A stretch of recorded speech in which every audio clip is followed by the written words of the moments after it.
accident a couple of years ago, felt the need to play left-handed and does so brilliantly. And then we've got the 2019 World 9-ball champion Fedor Gorsht from Russia against Marco Tuta. He actually lives in New Zealand, but he is Dutch. And I think we've got the first rematch of the week on the main match table. David Alcaide has already defeated Carlo Biado. Now, though, Biado has got the chance to get some revenge. So joining me in the commentary box for this one is Jeremy Jones and Nick Schulman. And Nick, what about Shane Van Berning's exit? It's got the rumour buzz. Well, that it does, Phil. I mean, bravo, great run, Shane. Tough to see him go, but there's so many just utterly world-class players lurking around this room, and Aloysius Yap is certainly one of them. Jeremy, did he open things up with a 7? Yeah, he won the lag beautifully, laid it down on the rail. I think it was 7 before Shane got to the table. It may have been 6. Little controversy there in the middle of that match. Shane fought hard, it just wasn't to be. Oh, it wouldn't be a proper U.S. Open without a little controversy. 2 dynamite lags here, freezes it on the rail, and off we go, guys. And their first meeting underlined that even the tiniest mistake or the tiniest bit of bad luck can really affect a match. What happened was, in the very opening rack Biado was in, he potted a ball, unluckily scratched, and from there Alcaide took command. Yeah, and I think if you asked Carlo, he'd tell you maybe not so unlucky on that scratch. I think he went a little deep with the cue ball, but definitely a big tide turner in our match of last. And I was actually, ironically, just right next to Carlo talking to him when the draw came out last night. And the first thing he said was rematch. So, you know, he's very interested in this morning's rematch and trying to get in that quarterfinals, Nick. Speaks a little bit to the mindset there. Let's run this one back, as they say. He's been very busy here because of the defeat by Alcaide. Had to play 3 matches on the 1-loss side of the draw. So in total, even before this, he's played 7 contests, over 100 racks, won 67 of them, lost 34. And he's beaten some really good players here. Mika Immonen, 11-1. Jeffrey DeLuna and Jason Shaw, his last 2 victims. And there's the route of David Alcaide. A couple of very easy victories to start out. Then he beat a fellow countryman, 11-6, Delgado. We talked about the Biado victory. And then in the winners' qualification round, he beat the hard-breaking Mark Bijsterbosch from Holland. And that's why he's here. And I think Carl Boy's made a very good point. He knows how to handle the big occasion, having won 2 World Masters titles. Yeah, and it looks like to me, you know, the lag on this table has really reaped some benefits, and it looks like to me a multiple game lead for the most part in each one of these matches on the main stage. Carlo, who started off this match with David Alcaide with a break and what looked like a run out until a scratch, really turned things around. And crazy, he's had to have watched a little bit of the last match, and now breaking from the opposite side of what you saw Yap and Shane put together. I was watching him on the practice table also break from this side, and this is exactly what he was doing. He was cutting the rack, kind of playing position for the 1, which it sits in the top right. We can see the 8 and the 5 ball impede the path to the 1. So he'll have to come up with something here, Jeremy. Yeah, the little lighter cut break, you don't get as much into the rack, and you'll notice more of the balls stay near the racking end rather than coming up table. Of course, he wants that 1 to get up in the corner and has to play a bit of a tricky shot here to start. Probably the safety trying to run the cue ball. Oh, he cut it in, excuse me. Well, nicely done there. Now elevated over to the 3. I'm not so sure the bank. If the bank laid like dead natural where he could stop his ball, I think he goes. But But if he's got to cut it a bit, he may go for the safety. No, he's going for the shot, I believe. Very confident player, very aggressive. See that ring finger dancing in the air. Missed it just high, Jeremy. And a little fortunate not to give up an open shot. And one thing you'll see about David, of course, his countryman Ruiz, who's still in the event, is they'll play very hard, and then they try to get going a little bit. They try to put some racks together. It's a funny little safety he's got to play, I think. Is there any chance he just banks it? I think if he could reach it, I think you definitely see possibility of a bank shot. But attention, please. not being able to reach it, he may just bank the 2 away and try and put him behind the pink. The most famous shot of his life was a bank. The 9-ball to defeat Alexander Kazakis in the World Masters final. Never, ever will I forget that. No, and there was some controversy there on that decision by Kazakis to not take on that shot instead of, playing the safety. Nice call, Jeremy. He does find himself behind the pink 4-ball. So he'll have to manufacture something here. Biado incredibly adept at kicking and safety play and all of the strategical nuances of the game. Looks a bit tough here. He's got to bend it a little bit, and if he comes underneath it, that's what he's going to try. 2 rails. Maybe the cue ball slides 1 rail behind the 8. We'll see. He came across it, so this isn't going to lay well for Carlo, and it's going to be a great starter for David.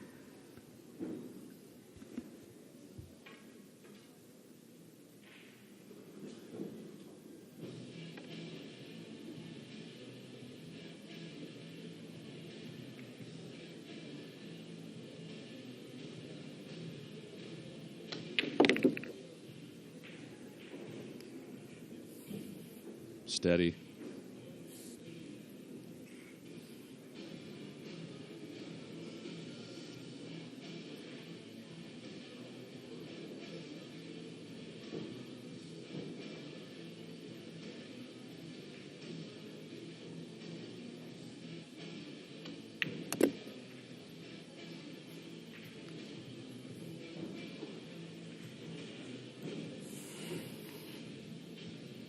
Do you have a preferred route from the 5 to the 7, Jeremy?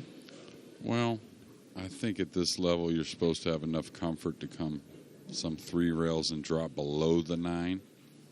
And the only reason being is it's a little more touchy playing above the 9, like coming around and playing above it, unless you're going to get this 1 rail angle, and then you won't try to come all the way down. You'll just come about to the side. Now he's looking to come all the way down. So he's going to stun this.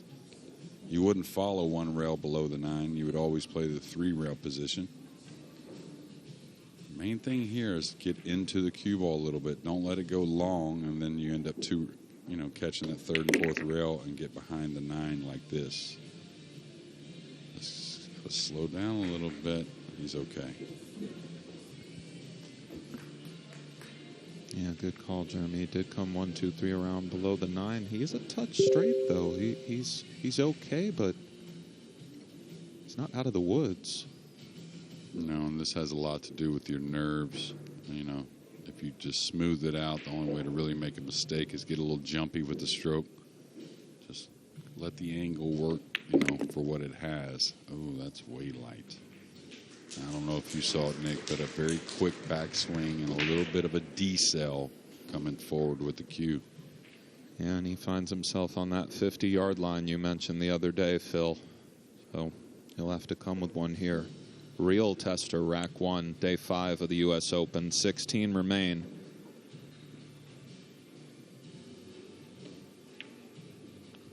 He's overcut it. That was just a little bit of a product of the shot on the 7. Now, I got to believe Carlo plays offensive here. Plays the bank and comes 3 rails around, I maybe think with a so. bit of speed. I think so. I mean, the main reason about this is you can cue it, and the safety is just as tough as the shot itself. An old adage in in pocket billiards if the safety and the shot are equally hard. Take the shot. See what Biado elects to do.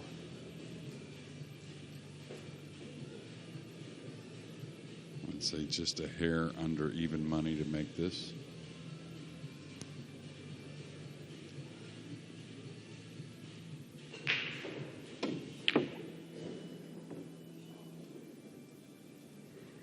And it was just a hair away. Has he got away with it? He can bank it. I'm not sure if he can cut it, but he can bank it.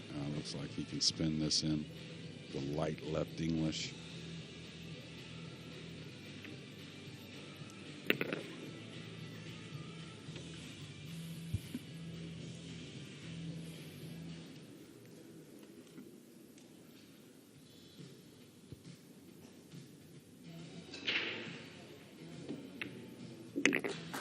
David Alcaide gets a second bite of the cherry. He missed the 8-ball, but it did not cost him. He's having a serene passage through this US Open. He's in the middle pocket. Did he get lucky there? Looks like he did put the hand up to signify an apology, and look at this. Ball is about as deep in the pocket as a ball can be without going in. The cue ball, of course. Looks like Grab is safe. It's a great roll there for Geronimo. Yeah, it kind of shows you the how difficult those side pockets are, how deep the slate is on these diamond tables. Cue ball just looks like it's halfway in the hole. You can also see how much of the pocket the white cue ball here takes up. Yeah. You can see how difficult this equipment really is. This is touchy out of the side, and you can see he's sort of flattening that leather. He doesn't have much angle to move the ball either, right? He's got to just take the shot here on the one. Ooh. So I think a bit of nerves here early for Alcaide. Oh. Dennis Grabber is scratched. And he's lost the cue ball, and a bit of fortune there for Geronimo, and that's what it takes, some great play and some timely fortune to get through these fields.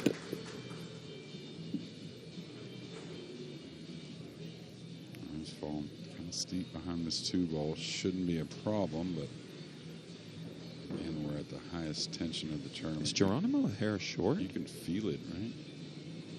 Yeah, but I think he's pretty open 9-ball. He should be able to spin across no problem. Yep. It's a little steep. I mean, considering ball in hand, probably more of a shot on the 9 than he wanted. Right. The heart will be pounding.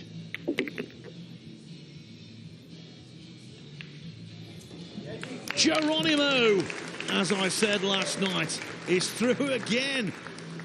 He's undoubtedly, whatever occurs in the remaining last 16 matches, the most unheralded player into the quarterfinals. Great story.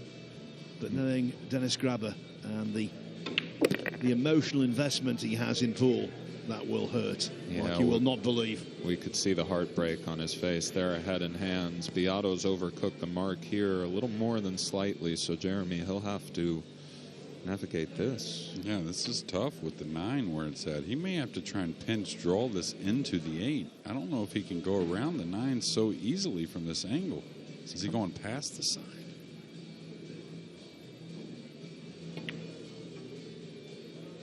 Oh, yeah. Oh, okay. A little delay. Poltergeist in the room. Nick may be a little young for that movie, Phil. Unfortunately, I saw it. Haunts me to this day. Well, 2 Filipinos up, 2 through to the final 8. Another one on the 8-ball here to tie the match at 1 apiece.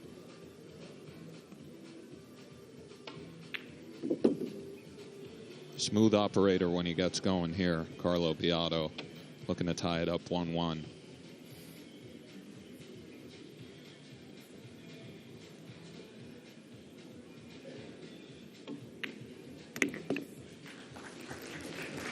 And he does so indeed. 37 years of age, Carlo Biado. He is a world champion. In 2017, he defeated Roland Garcia, who played here, 13-5 to win the WPA World 9-Ball Championship, and in fact the following year almost defended the title, losing in the final to Joshua Filler. I feel, but it seems to me it's been a conscious effort to really work on his mental side as well. Can definitely sometimes let the emotions run high and let a game or two slip at the wrong time. Biado Can't afford that at this level.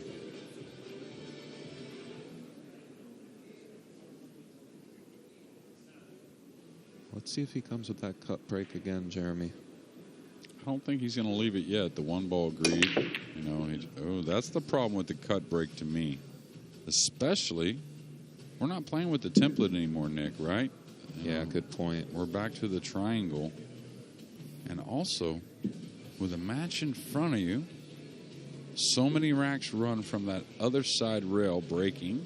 Been hard for me not to go to that side rail where Shane and Yap played. Well, I can tell you I had eyes on Biado practicing. I was just pretty transfixed watching him go about his business on the front practice table, and he really wasn't watching the Van Boning-Yap match at all. He was working, so perhaps if he did, he might be following in their footsteps, but here we are. Well, he did play a match against Alcaide yesterday on this very table, so I believe it was yesterday, right, Phil? Yeah, well, I must be honest. What Nick is saying makes sense. He's a very dedicated sort. But you would think he might just have had a look at the table and see how it was breaking. It seems like to me, I mean, that's just something you got to do, I think. Jeremy, especially as you said, switching from the template to the triangle rack is a big difference. Alcaide's looking at getting an angle on the 3 to come 3, possibly 4 rails around for the pink 4 on the left side of our screen. He might have come up a bit high here, or perhaps he can follow one rail with a lot of right-hand spin. Yeah, this is actually ideal if he's got that angle to hit before the side with the cue ball and come across. I like that much better than the 3 rails to the pink. Now, I think the pink did go by the brown 7, but no, I think he's perfect. Beautiful angle there, as again we've touched on it. From the overhead, it's a bit deceiving just how small this pocket looks when you're out there. Easily missed this ball. Struck it beautifully. And maybe a 5-9 combo in his future. Touchy shot to pull the ball right here, in my opinion, especially when nerves are high.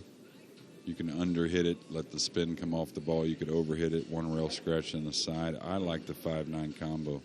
Looks like Alcaide agrees, Jeremy. Kept it simple.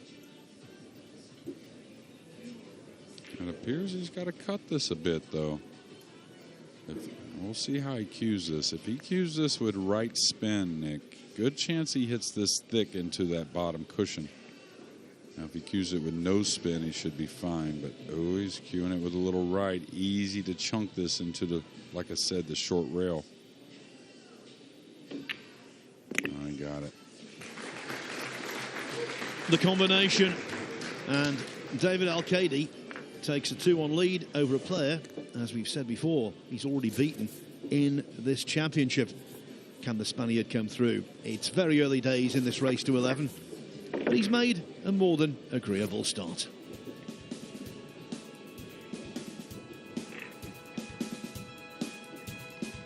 Already had. Shane Van Boning is out of the event. Rack number 4. Our current score is 2-1 in favor of Mr. Alcaide. Mr. Alcaide to break. Yeah, Aloysius Yap, superb in overcoming Van Boning. As for David Alcaide, he's made an encouraging start here. 2-1 ahead. And the break seems to be working. And Jeremy, I would have to think that this break might be the seminal moment for Biado to consider moving his operations to the other side of the rail. Yeah, you totally read my mind there, Nick. I don't think he can afford to not take it, a good chance at making a ball on the break. The cut break with the light side. Sometimes you get a kiss on that corner ball. And it appears that it's going to be, take running racks here to win on this main table.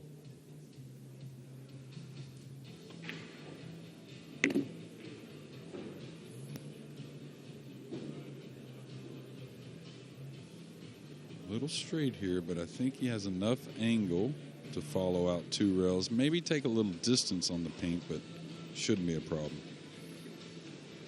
Easier to take a bit of distance, giving the purple 5 is next to the pink. Looks like he's drawing 1 rail and out. Yeah, Beautifully struck there. Didn't have that angle we were talking about. Now he's perfect. Doesn't really even have to draw the ball much, just kind of lightly move it to the left.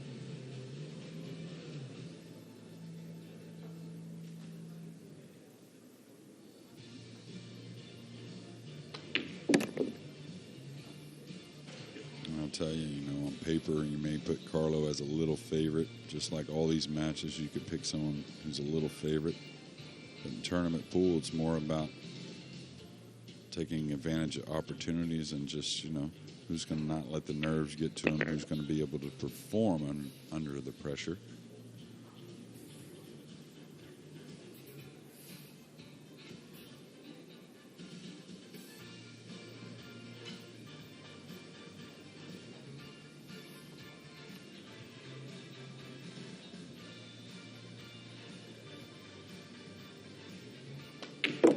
Nice look at his eyes there. Some players look at the object ball last before they shoot, and some players look at the cue ball last.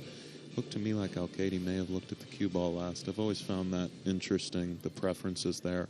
Yeah, actually more teachers these days teach the cue ball last. For, Extension, you please. would say 150, 200 years, textbook's been called object ball last, but I look at the cue ball last playing myself. It totally makes sense to me, but I'll tell you, a couple early misses from Alcaide in game 1 and 2. But it looks to me he's kind of settled in. So I think Carlo, well, a little light again. So kind of a decel on the delivery. So some testers here in the first few games, Phil. Yeah, and this shot, although it's in a different pocket, not entirely dissimilar to the 8-ball he missed. Requires a thin cut.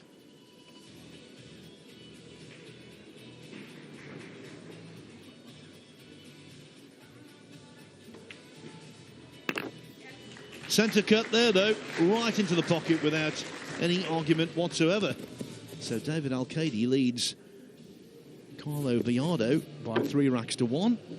And I can tell you, his fellow Spaniard, Francisco Sanchez Ruiz, who was so impressive in overcoming Shane Van Boning yesterday, he's 3-1 up also on table 2 against Naoki Oi. There he is.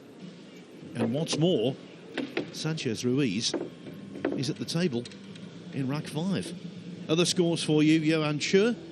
He's just taken the opening rack against John Morra. And Fedor Gorst. He's drawn first blood against Marco Chuta.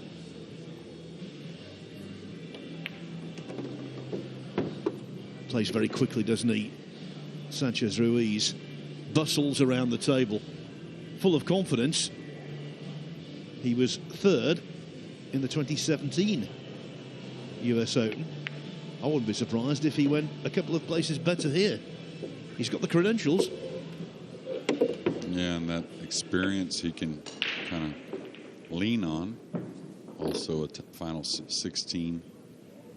Made the final 16 in our last U.S. Open just 2 years ago before the pandemic. So he's got that experience, and he's very comfortable with all these players, of course, competing against most of them a lot of the time on the Euro Tour. So all kinds of big implications here on this U.S. Open. Of course, nothing bigger than these guys trying to get this title. But there is that Mosconi Cup that comes later, December 7th through the 10th. All these guys are trying to make that team. Similar to the Ryder Cup in golf.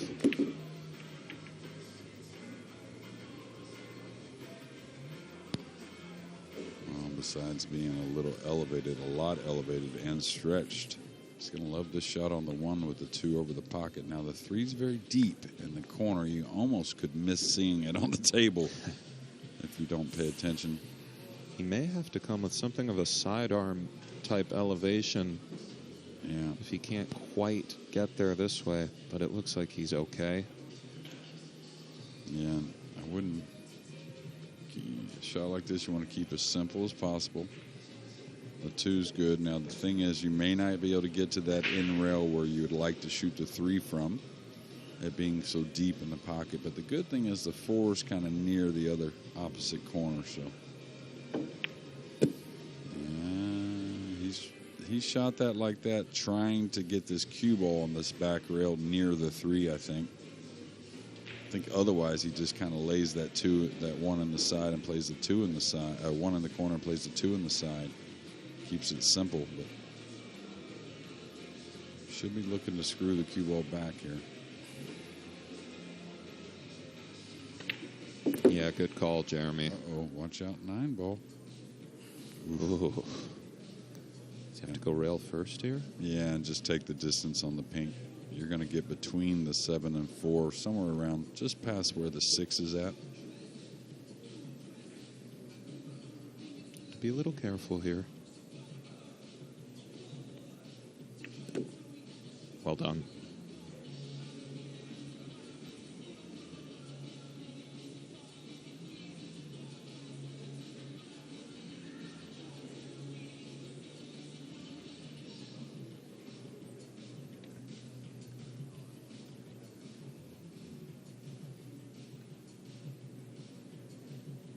May draw this back out where it's at now. Kind of overhit that a bit.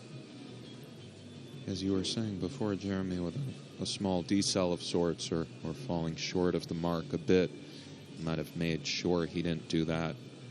And as you said, a little bit of a tester here. Yeah, and generally speaking, I think he's made a little hard work of this. Just got a slightly bad vibe about this shot for some reason. Well, Phil. Well, I think you were right to say slightly. No pictures on the scorecards, as they say. Yeah, read my mind again, Nick, that it's just a matter of marking that bead on your side, and it doesn't matter how they go down. Doesn't want to fall straight here on the 7. Oh, my, Phil. Well, you felt it. Same thing, though. Quick backswing leads to problems. I felt it coming on. I was 1 shot early.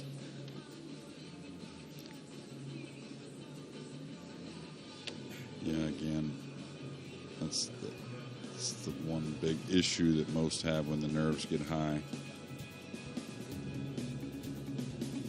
That may have to slow down a bit. If that slides, this could get funny. He spoke to the cue ball with that little tap of the chalk. And Biado certainly is looking to pounce here, to say the least, Jeremy. You cannot give a Carlo Biado chances like this. And I'm very interested to see if he changes the break. I think he's almost got to. Likewise, tickly little one here, though. Yeah, he's got to kill the cue ball, maybe. He's going to try. Yeah, he killed it with a little side, but well, we've seen this shot come up time and time again in this match so far, just in the 5th rack. This awkward kind of back cut. Nobody really wants to have to shoot this shot.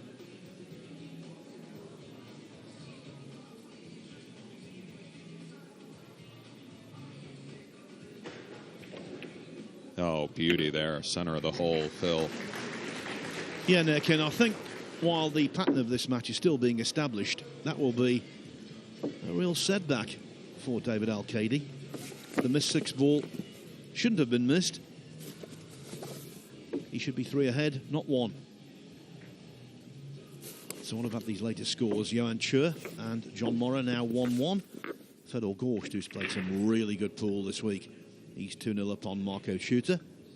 And Francisco Sanchez Ruiz, we saw him at the table in rack 5 against Naoki Oi. Well, he cleaned up, and now he's leading the Japanese player by 4 racks to 1. well, one guy you brought up there that is, at least the last year or two, has been talked about so much at every tournament, but I kind of think he's kind of slipping through the cracks, is Fedor Gorst.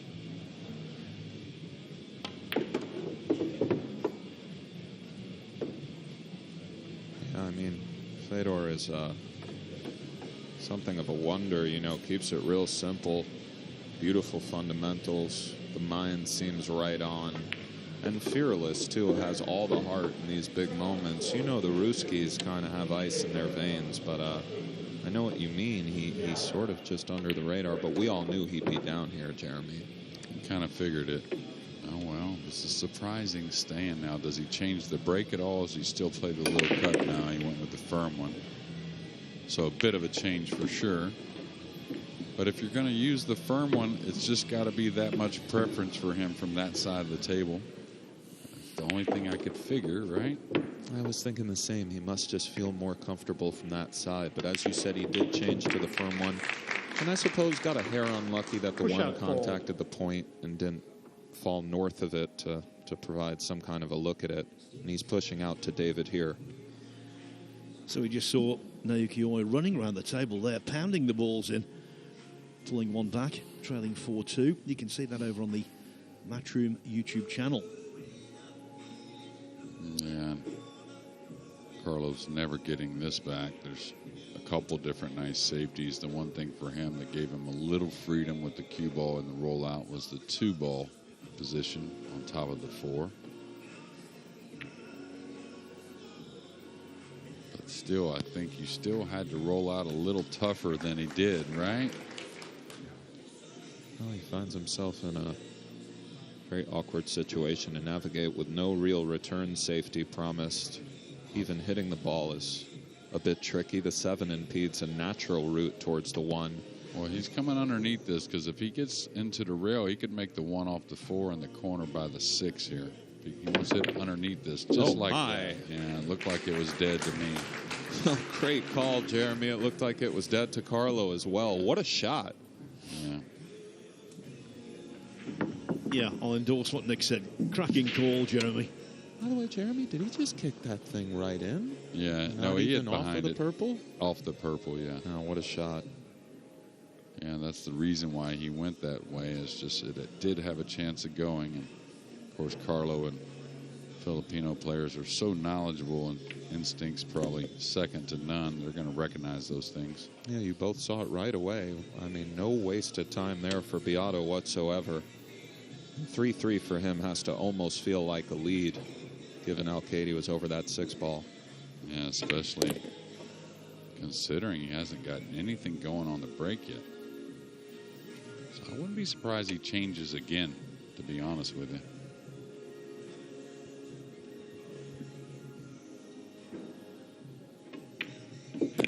It was the first thing he spoke about in an interview yesterday as well. He said his game feels great. Everything is clicking on all cylinders except for the break. He's been trying to kind of figure it out all week.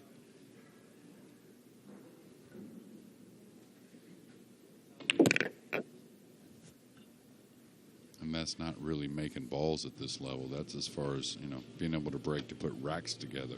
That's what's gonna be needed to win this tournament. Now, he doesn't want to make both. Don't think he'll try to draw the cue ball. Wow, he did, okay. Cutting out the middleman. Right. Well said, Phil.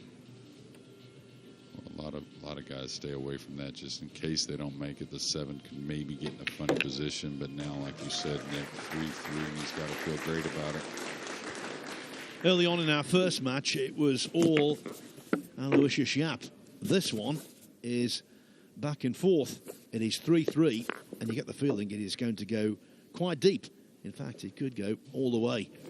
Alcaide 3, Biado 3.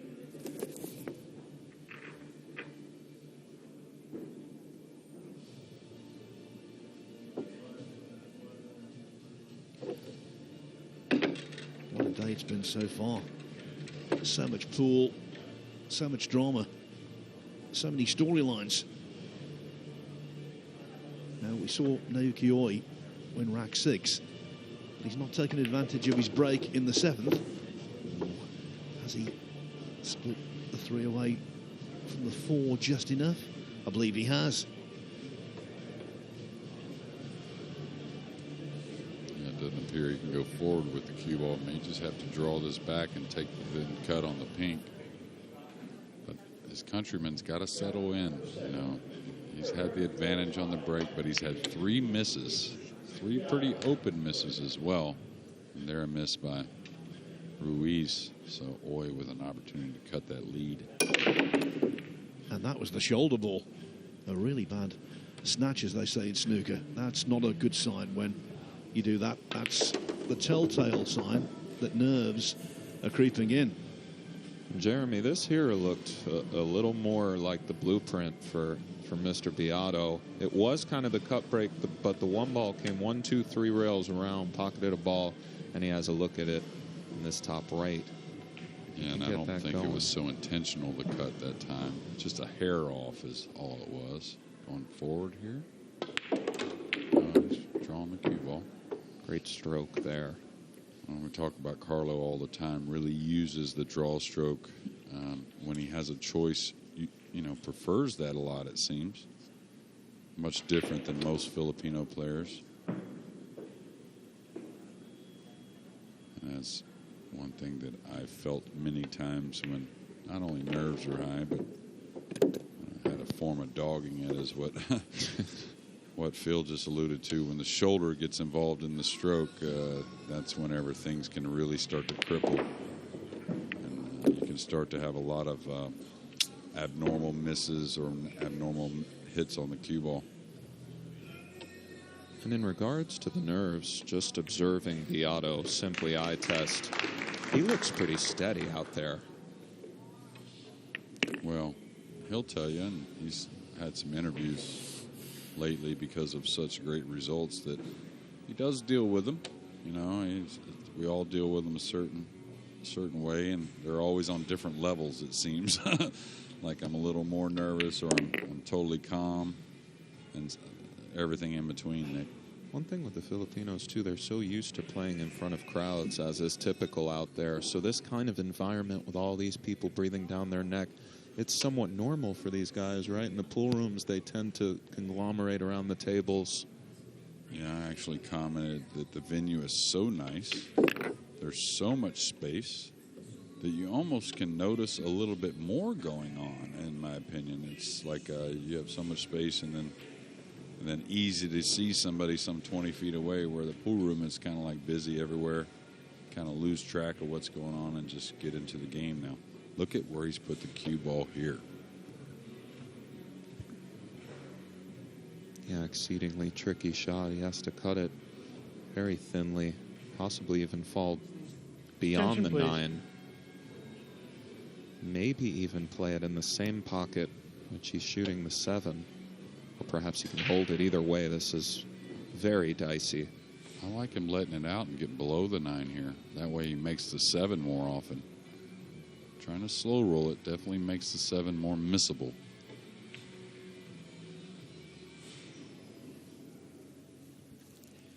Another great call, Jeremy. It was undercut, and it's another twist. Momentum switching first one way, then the next.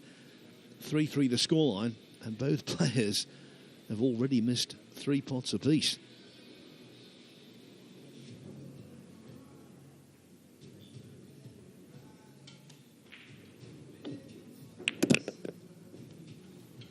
It's not the quality of Van Boning Yap. Nowhere near yet.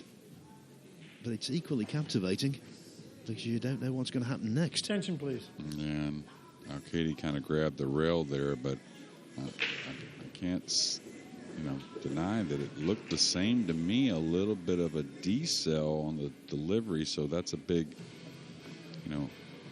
sign of nerves are high.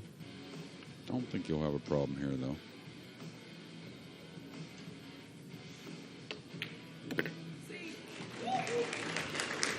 He's missed 3 balls. You tell him, despite that, he would be in front. You wouldn't believe him. He wouldn't believe you, I should say, but he is in front. David Alcaide back in front at 4-3. Now, let's go down to Michael and Carl. Thanks, Phil. Yeah, it's tense, isn't it? Yeah, it's definitely got a different feeling out here, guys. Obviously, user in comms, me and Michael are having a little roam around and a little nosy at all the tables, aren't we? And there's a lot of pressure going on. Yeah, absolutely. Just behind us, Fedor Gorst. desperate to win this trophy. Yeah, he's obviously former world 9-ball champion. He's got a tough match against Marco Tuccia, but he's looking good. And, you know, just looking around, I think there's going to be a few hills this session, and we love a hill. We do love a hill. And confirmation as well, with Shane going out, we'll have a new name on the trophy. Yeah, it's incredible, really. Yap played awesome, didn't he? Obviously, we all watched that. The last 2 years, the US Open has won by a European. Will it stay in Europe? I would say, does that make him the favourite? But in Paul, he could just go on to lose the next match. It's just so unforgiving, isn't it? Yeah, there's so many good players. Even the likes of Dennis Okolo looks good. And there's even Naoki there. Yeah, Naoki's playing well. He would be a popular winner, wouldn't he? You love Naoki, don't you? I do love Naoki. Who doesn't? Who wouldn't? Right, should we go back to table one? Yeah, let's go back to the boys in the box. Thanks, Carl. Thanks, Michael. Yep, we have just seen Naoki Oi pop the 9-ball to get back onto level terms with Francisco Sanchez-Ruiz at 4-4. And I agree with you two. Hills in this group of 4 matches we're currently watching, monitoring.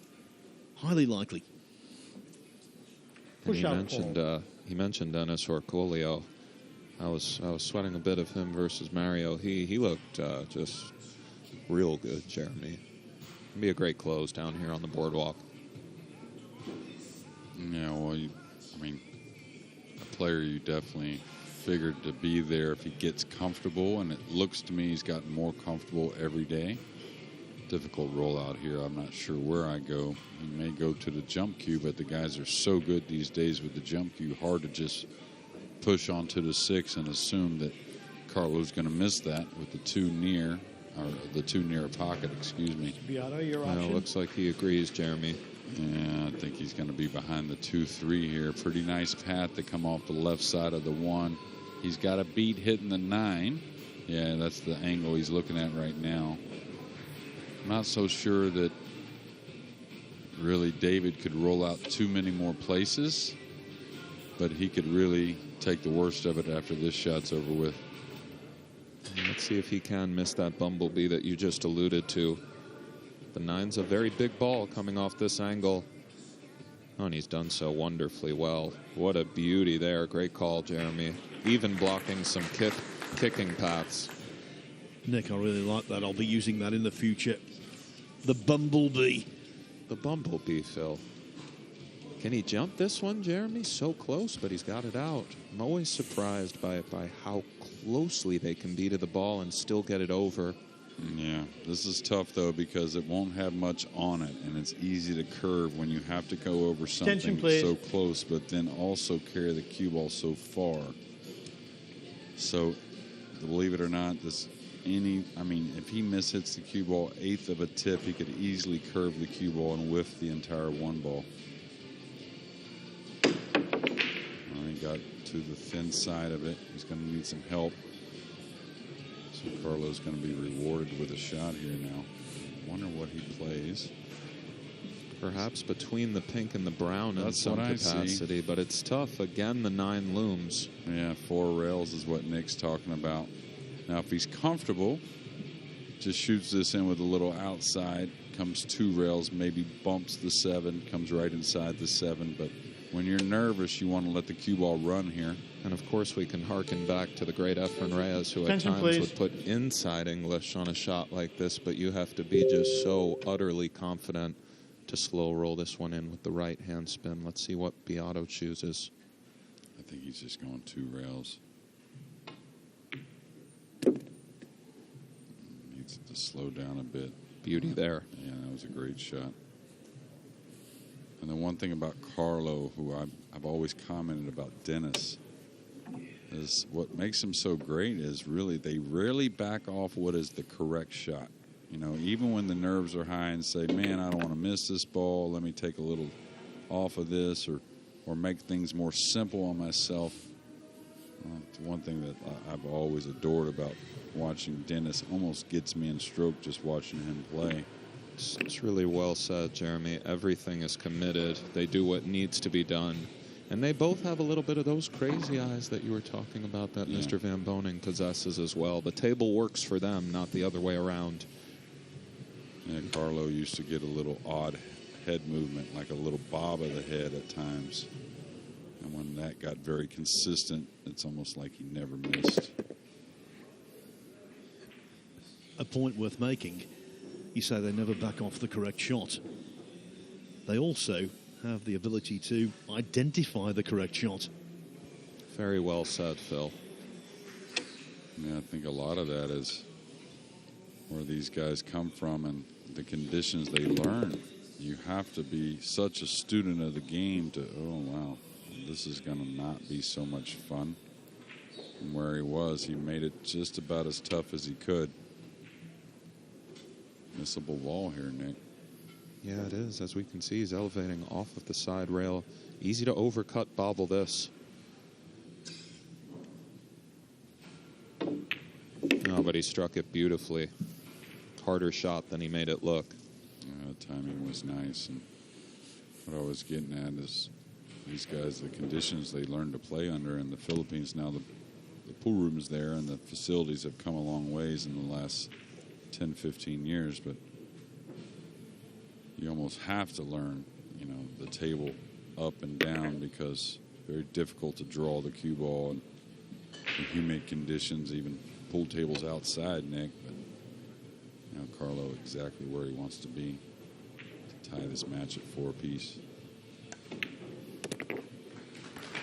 The pride of La Union province in the Philippines is back on level terms. It was 3-3, it was 1-1, now it's 4-4.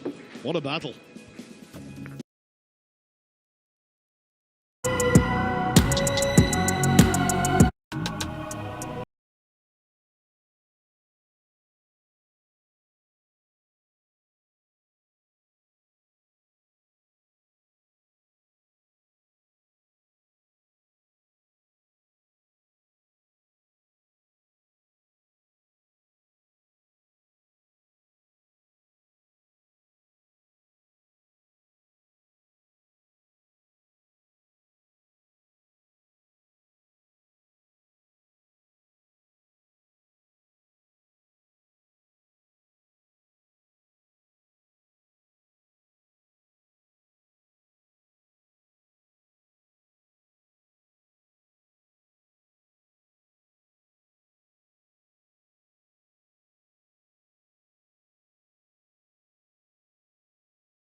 Robustly than the Philippines, who had Mr. Biado, 4 players in the last 16.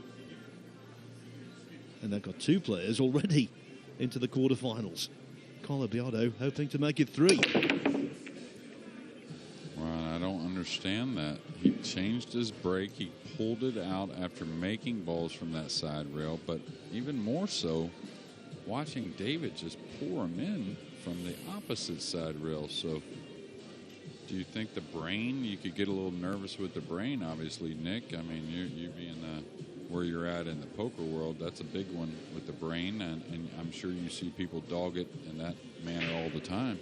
Well, of course, myself included, nerves can, we can get a bit foggy out there. I'm really not sure. It's a curious thing. It seems the opposite side of the table has produced such wonderful splits of the balls. And it goes without saying, he will need to sort this out to win down here this week. Alcaide's overcooked the mark here a little bit, and we can see the 9 precludes easy position on the red 3. Yeah, I don't think he has an offensive future here. I mean, can't really play safe on the 2 easily, so he's going to have to pocket the 2 and then manufacture either some offensive shot that I don't see or good safety on the 3. Would it be too ambitious to bank the 2 cross corner and follow Attention, please. Straight down for maybe a look at the 3 in the same pocket? Yeah, that would maybe if he's off the rail a little bit with the cue ball, I think maybe he could stun that in. But being on the rail and rolling the bank, boy, that would be a hard one to pull the trigger on for me. Maybe bank the 3 if he could roll the 2 in. Oh, nice call, Nick. And I'll tell you, that was gambling, but well, Alcaide and I both like the wrong shot, perhaps, Jeremy. But well, he could see himself putting some racks together if he buries that. And that's a big deal here. Yeah, and like we've touched on, so many times, it's so hard to let these guys back at the table. It's easy to try to just stay at the table versus a Carlo Biado.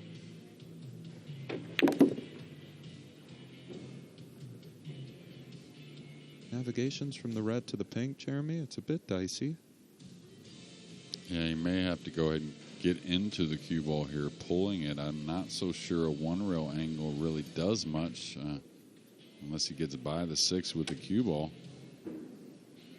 May have to put a little something into the cue ball here. Oh, he could kill it nicely.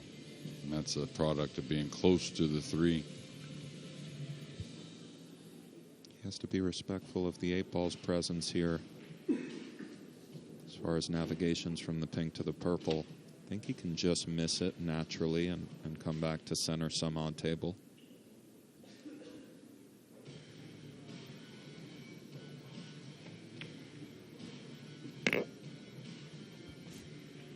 Used every bit of the pocket there to avoid the 8. That ball hit way up on the top side. And now he's in a great position. He can go 3 rails with inside. I kind of like the zigzag shot with low outside, just coming back and forth above the 7. Little low hair right English. Oh, okay, it spread nicely off the 2nd rail. Oh, zigzag indeed. That it did. Great stroke there from Biado. Still not out of the woods, though. The 8 up on the top rail. The 7 doesn't pass the 9. He's elevating here, so he's trying to draw past the 7 for the 7 in the side where he's standing.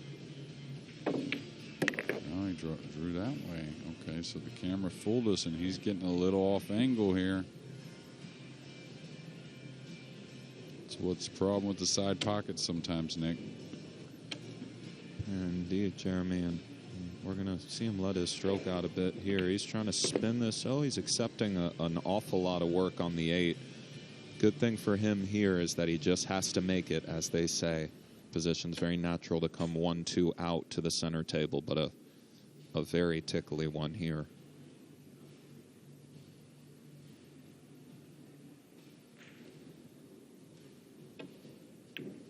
Yeah, and that's beautifully struck, Phil. It is, and you can't help but feel as though, in many ways, he's the more likely winner. It's still early, take my word for it, but that's the first time that Biado has hit the front, and bear in mind, he was 3-1 behind, now he's 5-4 ahead. The gamble of Alcaide blew up in his face. And look at Naoki Oi, 5-4 up already against Francisco Sanchez Ruiz, and he's got the 9 ball, which surely will find the pocket to lead 6-4. He's one of the great characters of sport, isn't he? Yeah, he's an awesome guy, and I tell you, he may be the one guy in the room, or let's say not the one guy, but the guy that lets the score line affect him the least, it seems like to me. And he's trailing 3-4 games. I've been watching it for about 4 weeks now in different events, and just doesn't seem to bother him. The other two scores on the outside tables. On table 4, Fedor Gorst in control against Marco Schutter, leaving this rack out of the way. Schutter taking that one to reduce Gorst's lead to 5-2. And on table 3, John Morra, ambidextrous John Morra, leading Rack Johan number Chur 10. 4-3. Our current score is 5-4 Yeah, in I'm favor still. of Mr. Biado. All right, he's pulled it out a little bit. He's got the hand on the table similar to where he broke last, and he broke dry. He's got a kiss on the cue ball. He's going to end up sweet on the 2, and gotta like it from here. Navigations from the 2 to the 3 are paramount here, and the rest is, of course, the 3 to the pink 4 is also vital. But as we can see, that green 6 ball looms very large here. And he's not the tallest chap, so he'll have to either get the extension out or use the bridge. Their meeting in this championship a little earlier in the week wasn't their first at the 2015 World 10 Ball Championship. Biado overcame Alcaide late on, eventually lost in the final to Ko Pin-yi of Chinese Taipei. So they know each other's game inside out. And I think the defeat he suffered against Alcaide in the earlier rounds, that will provide extra motivation and extra fire. Yeah, like I said last night, the first thing he said to me was rematch. Got to play a tickler here, short side on the pink a bit with some traffic. It's got to go a little bit. It's got to go.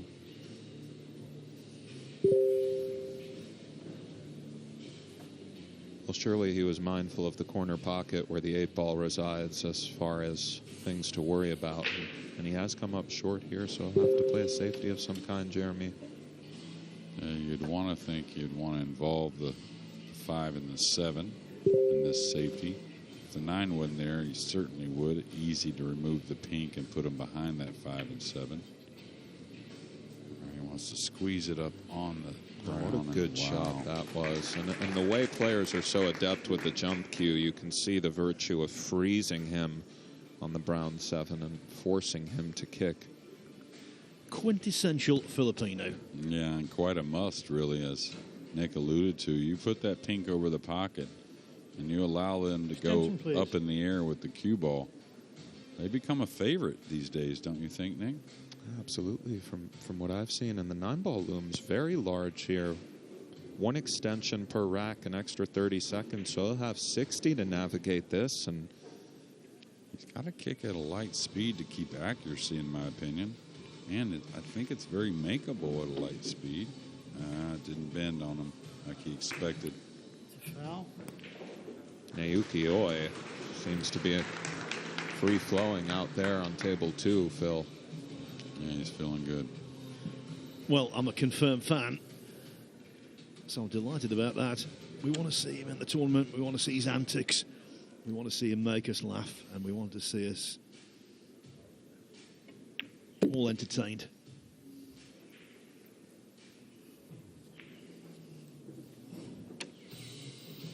Yes, a confirmation. Oi now 7-4 up on Sanchez Ruiz.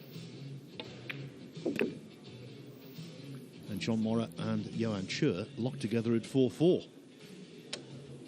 Well, to me, I see Carlo getting a lot more comfortable with the stroke. I don't really see any more mistakes happening. We'll see what the break brings, but he's looking pretty good now.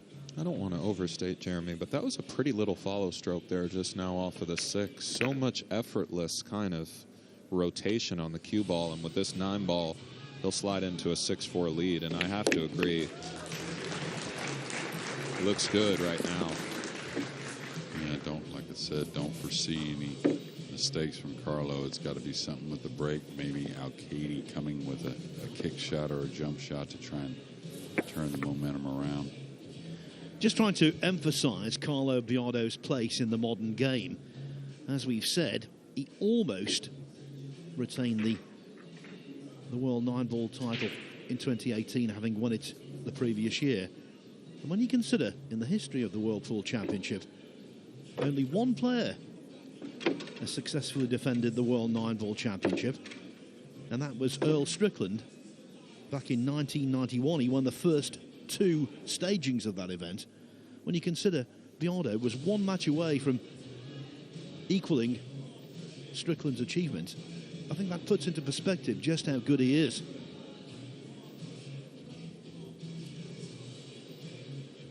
The Filipinos, though, boy, what a collective. I'm going to ask you a question now. If at their height, when they got Reyes, Bustamante, all these guys, had they played a 5-man team event, Philippines against the rest of the world, who would you have thought would have won? Well, maybe the dynamic of having all your countrymen and friends versus the rest of the world's dynamic, but I still would have had to take the rest of the world, I think. Rack number 11. Just a numbers game there, as great as the Filipinos are. Mr. Beato. I don't know. Mr. Good Biado. argument, though. That's a tough one. Efren, Busti, Parica. Yeah, Seems the so Filipino many. contingent now is a bit deeper. It's hard to say. The rest of the world speaks for itself. Jeremy, he's found something here in terms of ball pocketing. It still looks like a bit more volatile than some of the guys who are so in control of position and so on, but at least he's not coming up dry. So he has found a little something here. Yeah, he got a little cut on the 1, which promotes making the 1 in the side versus playing shape on the 1. Now, to me, it looks like he may go at this cross side at a mild speed. I don't see why not. Interesting, a two-way shot of sorts. That's right. I mean, you could play just the all-out safety, I guess, and try and really bury him underneath the pink, moving the 3 up in the middle of the table, maybe using the 9 as well, but probably maybe a percentage play a hair better, but sometimes you knock this bank in right here. You may end the set, right? Oh, good call. That's exactly what he played, and he struck it phenomenally well, although he falls below the pink. So he might have to just feather it and go up and down, maybe using the purple 5 as a potential ball to snooker Alcaide on. Although, can he twist it in, Jeremy? I don't think so. I think he's a bit underneath it, so he's going to have to play this away. Maybe playing another bank, trying to move the cue ball behind the 8. Oh, this is no good here, is it? Oh, maybe he just got him. Pardon me, guys. I don't know. I don't think so. I think you're right. I think it's no. He's got him. He's got him. I can look.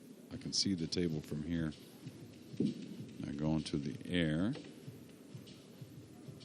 Does he want to cut this in the side? If he plays it in the corner, doesn't offer much shape. Well, you said it before, Jeremy. We're at that juncture where Alcaide needs some momentum, and you cited a jump shot as a potential way to kind of change something, right? Change something up. You got to be careful trying to cut in this side. Can miss the whole ball easily, but the corner is, of course, no walk in the park and doesn't really provide position either. And the hit on the pink shouldn't be a problem. You want some results, though. Well, there you go. Well, he'll take that, and if he elects to bank this cross side, which I think he will, it does look like it provides somewhat natural position, 1-2 rails and around, although, again, the 9-ball does loom. But you would imagine he takes this on cross side, Jeremy. It's close. I'm leaning like it may be a hair thin, just a hair thin to go at the bank. It looks like David concurs. Okay. Little cat and mouse going on here. And he's put it in a good spot. Doesn't really appear he can kick one rail underneath it so easily from some 8 feet away. If not, he'll kick by the 2 rails. No, he's going to try and get behind it. So watch this one to go in the corner from which he's shooting. Yeah. Could easily bank this one in there. It's Supposed to hit this at a light speed, though, or else the Not good call. or else the cue ball come out. He caught it in and out. He caught it coming in and out. That's how tight it was.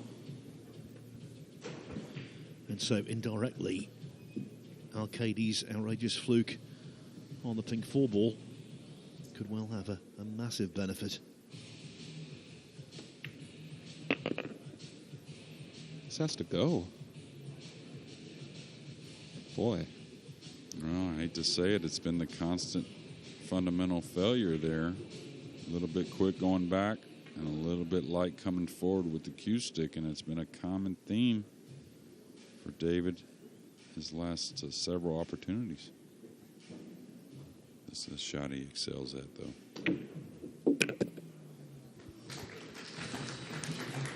Well, I don't have to take your word for it, Jeremy. Beauty there. The start of his troubles, ironically, came when he missed seemingly a much easier 6 ball than that.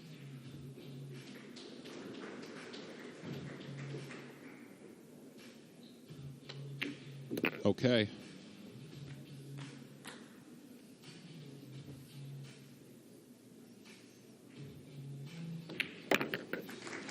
Just when you thought that Carlo Biado could possibly gain a stranglehold on this match, David Alcaide wins what is for him a vital rack, regaining a semblance of momentum.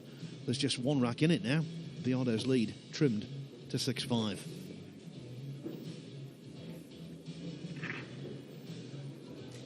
John Morra 5-4 up on Johan Schur. Fedor Gorst 6-2 up on Marco Chuta. Naoki Oi 7-4 on Francisco Sanchez Ruiz. Is it going to be 7-5 after this?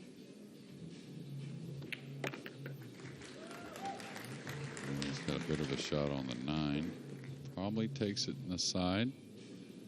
Lets the cue ball run a little bit. But back at our main match, I'm thinking about how this is going to. Tell you what, though, position is easy. Just got to hold the cue ball there, and he makes the 1. You can see the 2, the 3 over the corner, the 4 in the middle.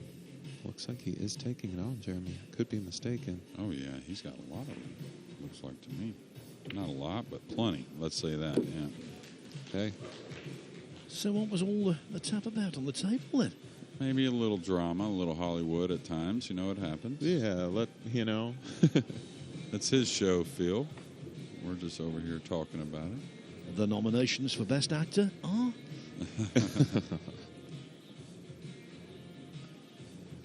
The cueing, maybe. Maybe he was a little upset about the cueing over the purple. Exactly as you were saying before, though, Jeremy. This is just what David needed to kind of get going. Broke the balls beautifully. Gave us a little show on the 1. Twisted it in.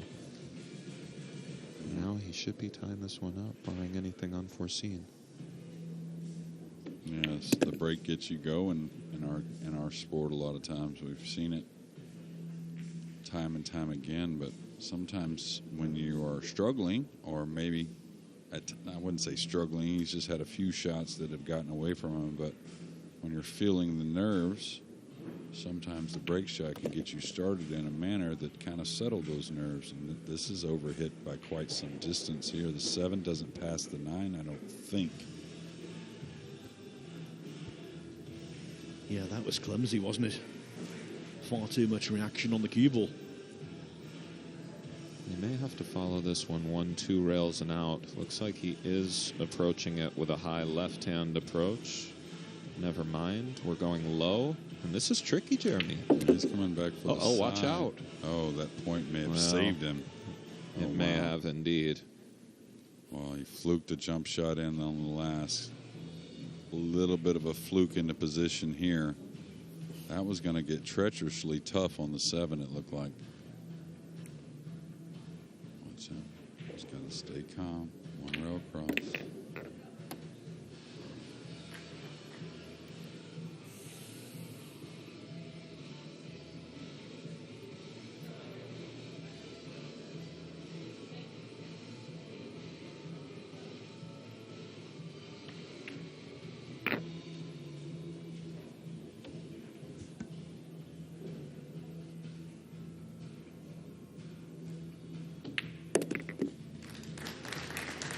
all down the back of his shirt.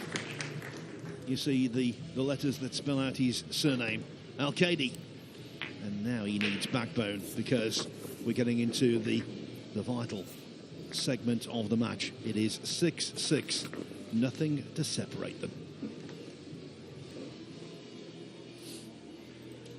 Well, Carl Boyes and Michael Bridge both predicted we were going to see some really tight matches, and they've been spot on. I can tell you, Johan Chua is back in front against John Morra at 6-5.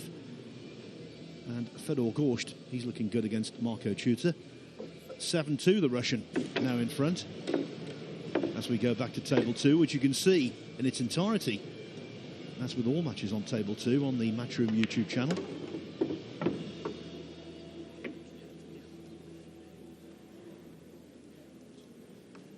Sanchez Ruiz looking to get within one rack at 7-6. Interesting, you know, we've talked a lot this week about the crossover with Judd Trump coming from the world of snooker into pool. Sanchez Ruiz played in a world snooker ranking event, the Gibraltar Open, and he actually won his first match against a very capable player from London called Martin O'Donnell. How long ago was that? A couple of years. Okay. Interesting to me, he got the cue ball clean there.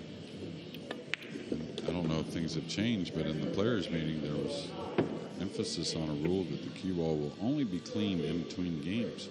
I was thinking the same, Jeremy. I remember when they covered that. Yeah, I actually asked about it because one of my opponents was using a type of chalk that really left a lot on the cue ball. My referee in the match said, no, you can't get clean till in between racks. Table 2 closing up. Sanchez Ruiz within one. Naoki always lead slender at 7-6. These matches are moving right along, and this will complete the round of 16 that will give us our final 8 and our quarterfinalists. We're playing down to 4 today. Right. I don't think he's trying to make this, just trying to push the one into cover. Watch out for the cue ball. Nicely done. He may have left him just a little piece of the one, maybe all the one, really. Well, if he did, as nice of a shot that was, he rates to find himself in a pretty bad spot. Yeah, I'm not sure he can run the cue ball off the left side. That would be the one you want, I think. Otherwise, he'll hit the one fully, banking it down table, putting the cue ball behind the 7 and the 3 and the 2, maybe, something like that. He played it on the thin side, lots of gaps that way. He could be behind the 6 here in a moment.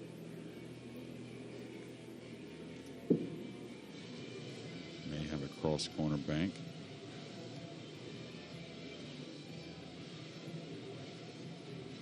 Hard to see the exact amount of the one that he could strike from here. He's Attention, declared please. his extension. He's going to mull it over.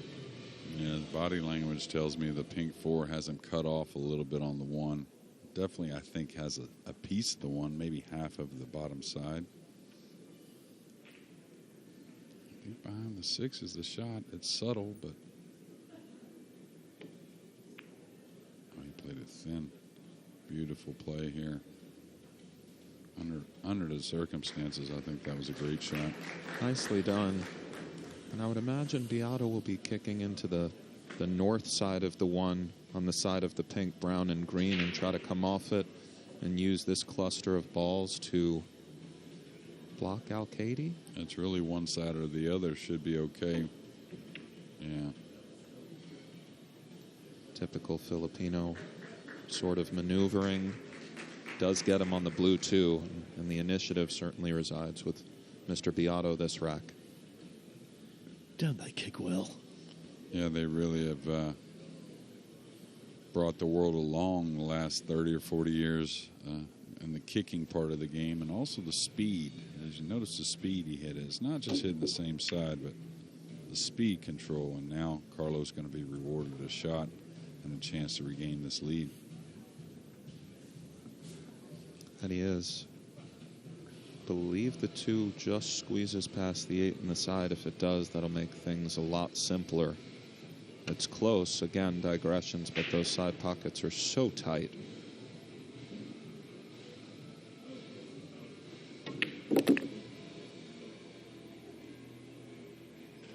It's a hair short of the mark. And the main reason it's a hair short is because he doesn't have the entire pocket. Anytime you're shooting towards just a portion of the pocket, you want to kind of get close to your work. Accuracy is at a premium. I suppose if he just tickles the 8, he would probably be okay, but it looks like he's putting a stroke on this ball. Accuracy is paramount here.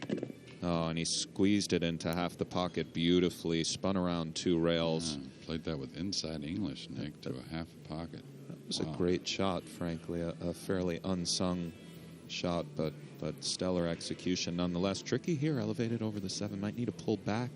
I think it got just as funny as it could. He's got to pull back past the 7. Anytime you're elevating and trying to apply backspin to the cue ball, you'd better hit it accurately or else things can go wrong. I guess he can get a... Oh, he's playing the kiss shot. Oh, smart pull there. And I'll tell you, that shot into the side, that 2 ball to a half a pocket, drawing the ball with a lot of side spin, tells me he's definitely comfortable.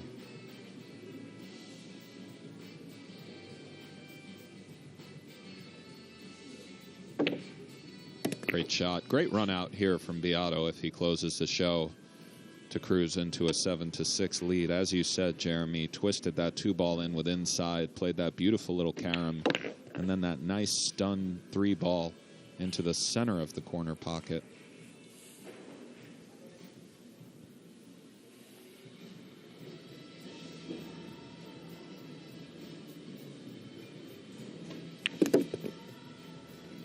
It would be difficult to cogently argue that Biado hasn't been the best player in this match.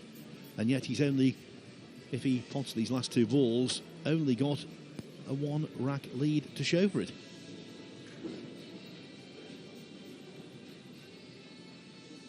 Yeah, well, that's 9-ball pool. You play many matches. You're not too happy with yourself and you get a win, and then you play a great match and lose sometimes. Can't wait to get to play that next one. So it's a long-term thing, Phil. You just hope it all comes clean in the wash, right? You're right, though, Jeremy. He does look quite cool, composed, and confident. He's 7-6 ahead. David Alcaide, the World Masters champion, twice over, has to come from behind.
for the same pocket.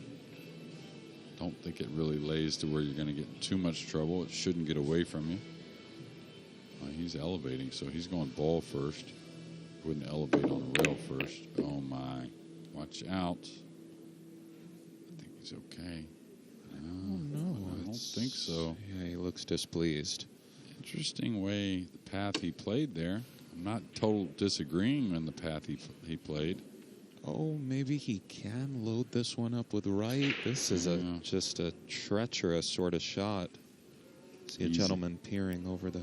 Easy to foul, though, trying to spin this in. You know, absolutely. No, he's ducking. He's putting him behind the purple and trying to play the pink up. Smart shot. Perhaps a cross-corner bank. Miss the 7, come down for the purple and air on the high side to double bank it right by that diamond logo in the center rail. If he misses it, seems to afford a kind of natural route.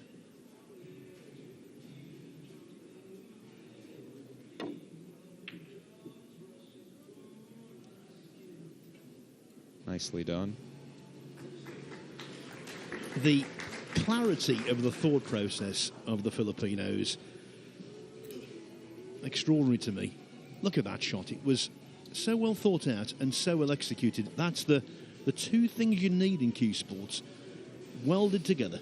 It's a great point, Phil, and I had mentioned the bank, but I actually think Carlo just went all out to play that safety there. Yeah, I think he was pushing it, trying to make the bank, and I think it lent. Watch out! Oh my goodness! So Alcaide, fortune favors the brave, and he'll have a real tester here. Yeah, sometimes it's behind a mistake or two. You know, like Carlo didn't gain position. Now he had to play safe, but really it's kind of come from nowhere the last couple games. A little fortune. Talking about a blood tester. Yeah, indeed, Jeremy. What's your preferred method of cueing here? Do you like a bit center low, ball? A little bit low. Not a whole lot of side spin, that's for sure, but definitely want to dig on the ball a little bit. Has the beeps in his ear, and what a great shot that was from David Alcaide there. No point in having good fortune if you don't take advantage of it. But in Alcaide's case, he's definitely been the luckier of the two. Two outlandish flukes now in relatively quick succession. And I don't know if it's the case or not, but I see him with those flukes and a little bit of luck and some great shots. Don't get me wrong, the 4 down the rail, nothing easy about that, but maybe settling in as well.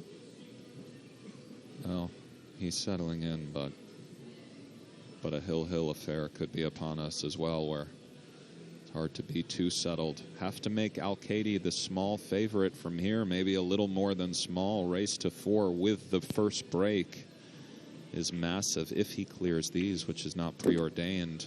This has to go a little bit, Jeremy. It could get a little funny. Horse coming into the sides. Easy to bobble the ball, and I would definitely make him a clear favorite if he gets out here having the break at 7-7. Watching Filler play over the years, he sometimes takes these ones up to the corner.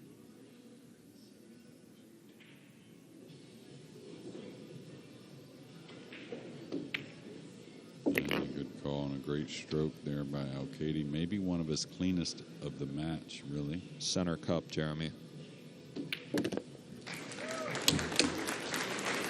Tap. David, also, we have to say, fluke. It's 7-7. You can't be annoyed about the way things are going. It could easily have been 9-5 to the other guy. Other scores, Johan Chua, 8-5 up now on John Morra. Some daylight appearing there. Fedor Gorst, 8-4 up on Marco Chuta. And Naoki Oi, 2 racks away from victory at 9-6 against Francisco Sanchez Ruiz. Yeah, I think Ruiz just put another beat on the side, so that may be 9-7. But both the Spaniards in action here, fighting for their tournament life, and that shot at what most think are the biggest prize in all of American pool, the U.S. Open. A coveted title indeed. When did you play in your first, Jeremy? 1995, I believe it was. I came to kind of spectate. 96, I turned pro, and I came to spectate, and some spots opened 15. Up, and so I decided to play. 7 games apiece. Mr. Alcaide, if I remember correctly, I think that was the year Rodney Morris won, I believe, in 95. Could be wrong about that, but so that's who it was. It may have been 96 for Rodney, and Efren in 95, maybe. Well, these have cleared nicely, Jeremy. This is what I was talking about earlier. Sometimes the start after the break can really settle yourself, and he's in a great spot here. And it's amazing how Poole is. The one hit 3 different points by the side, didn't fall. Doesn't have much of a shot if it does on the 2 with the 3 blocking. Still got to work, though, because the 9 ball, right? If the 9's not there, everything's real easy. Now he's got to go past the 9, take a little more cut on the 2. Yeah, good point. And the 3 to the pink 4 is somewhat delicate as the brown 7 sits in the way of just center table position, devoid of thought. He's looking at that little slippery angle now. Just to clear up the history lesson, by the way, 1995, Efren Reyes got to the final of the US Open, lost to Reed Pierce. Reed Pierce, okay. I knew Reed was in there as well, so...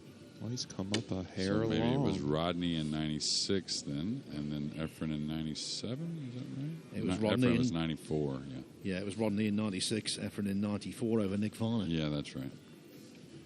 And that's why I was trying to find, Nick, if there was really a good way to move the cue ball into position for the 2 somewhere else.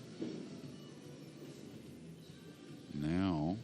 Doesn't look like he can strike the 8 full after slicing this in, it's going to go up table off of it, right? Maybe get behind the pink. I think he wants to draw 3 rails between the 4 and the 8. Yeah, I think that's what he's kind of wanting to do. This is very tricky, kind of little back cut. Yeah, very missable ball as well, let alone trying to gain position. Indeed, extension declared, but time is slipping away. I'm not sure he's even cutting at this. Yeah, I was about to say, it looked like he may be banking it. Well, fair enough. Nervy one here. And the 8 somewhat looms if we just play it to make it with a little bit of authority. Position is delicate for the pink 4. Yeah, all about pocketing this ball here, though. And an interesting play on the 2, not one you see very often there.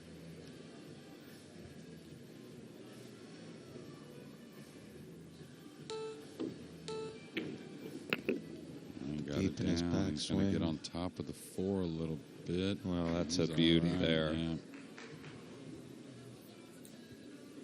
Like you said earlier, Nick, it's not really recorded how they go down. It's not really recorded how you get out. It's just all about the score line.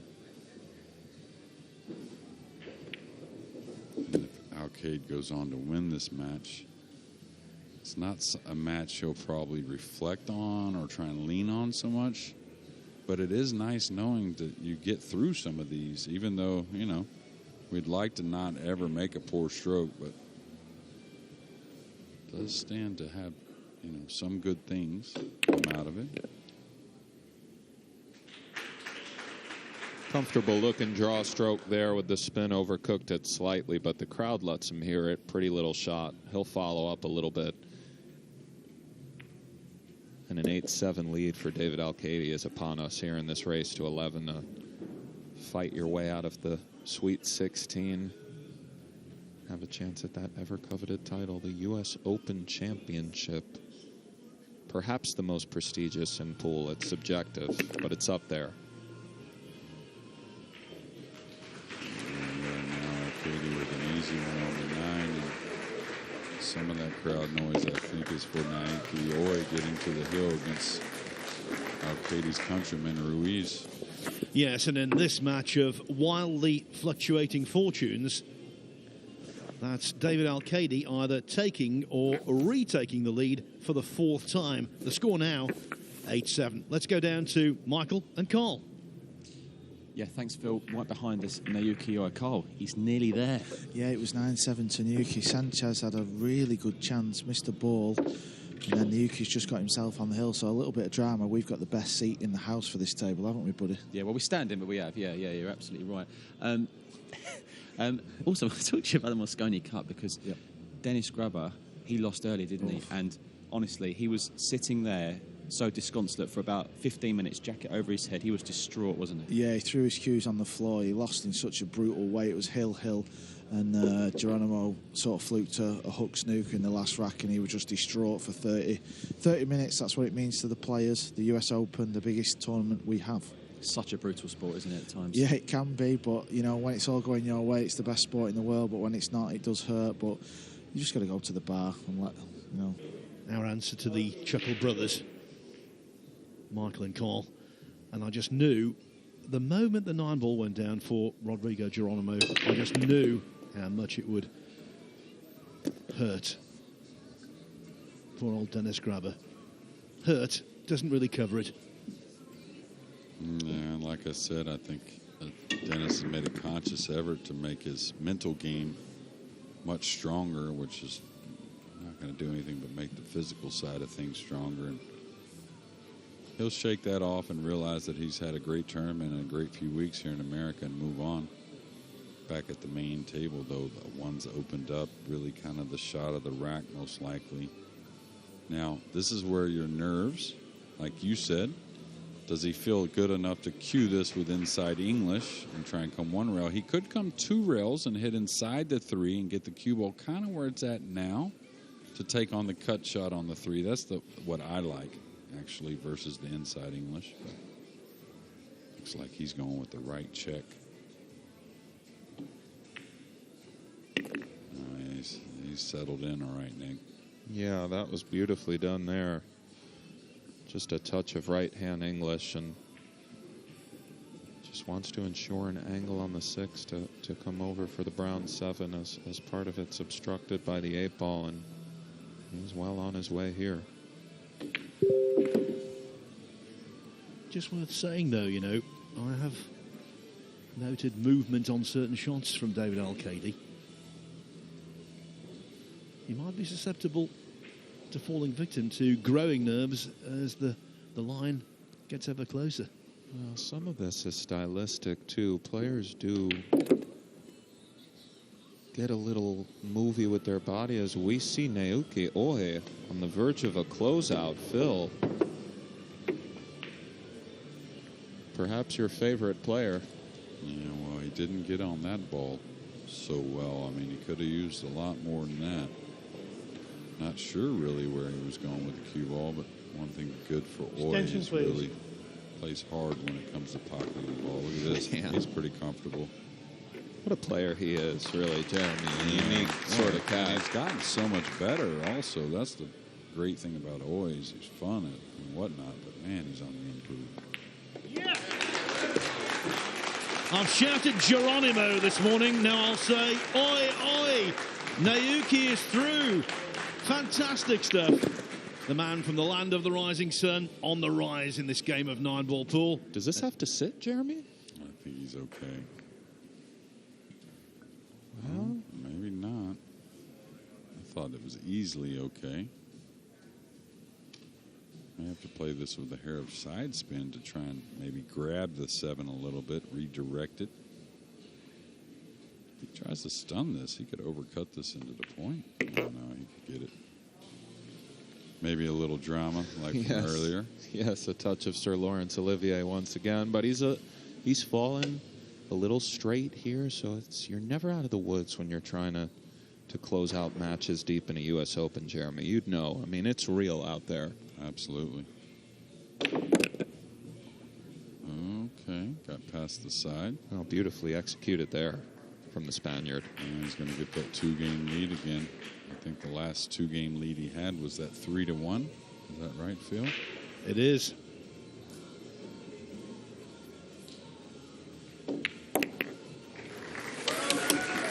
David Alcaide, never a player to hide his emotions. He's so deeply involved in this, and now he's just a couple of racks away from going through. That also applies to Fedor Gorst, 9-5 up on Marco Tuta. And Johan Schur, he's 9-6 up on John Morra. Our quarter-final lineup is getting ever closer to completion. As Nick said, it was a Sweet 16. Regardless of who comes through in these remaining 3 matches in this round, it's going to be an Elite 8. Just get the impression, though, on our main table, it's going to be still a match of twists before we arrive at the line. One of the reasons the guys are getting so animated, so pumped up, a financial reason, and who can blame them? If you get to the quarterfinals, it's just less than $7,000 guaranteed. Mr. Alcaide. You win the whole shebang. Mr. Alcaide. You walk away with 50 grand. You walk away with that 50 grand and the title of former U.S. Open 9-ball winner for the rest of your days. Come up dry here, Jeremy, and what a look this is for Carlo Biado to stop the bleeding and perhaps mount a charge of his own. Yeah, and those balls didn't react anything like they have the entire match.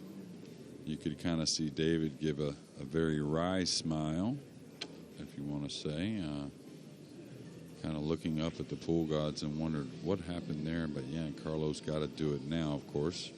Yeah, inclined to agree, Jeremy. Those did not spread nearly as well as they have been. Biado squeezes that one in, and no real issues here. Really just making sure he can roll this in and come across the 3. He can pull this ball out a little bit and play with the 3 more from the middle. It's kind of up to him. All right, he came more of the middle route. Oh my, take it easy now. Yeah, get a little flat here.